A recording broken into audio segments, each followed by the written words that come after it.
नमस्कार दर्शक बंधु चेरीमणि चैनल आपको स्वागत जनावि आज आपको कहे जो गछ आपने देखिपे जहाँकि तार नंबर नमा फल सब जगह देखा गोटे सैड्रे देखा मिलता है।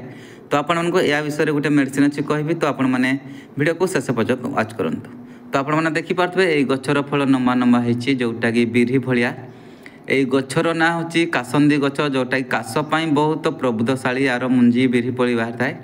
तो आपने रोड साइड्रे बहुत देखा पाई। तो आपण मैंने ये गच को किपर यूज करी आपणकर खास को छड़े पारे। तो आपने देखिपे ये गच को आपण मैंने जब भी देखुंत नजर रखी आसता जब भी आपंकर दरकार हो खासपाई आपने यूज करें। तो ये आयुर्वेदिक रे गचर बहुत महत्व अच्छी जहाँकि काश्मर्द कही था गच को काश को मर्दन करता जोटा काश्मर्द कही था।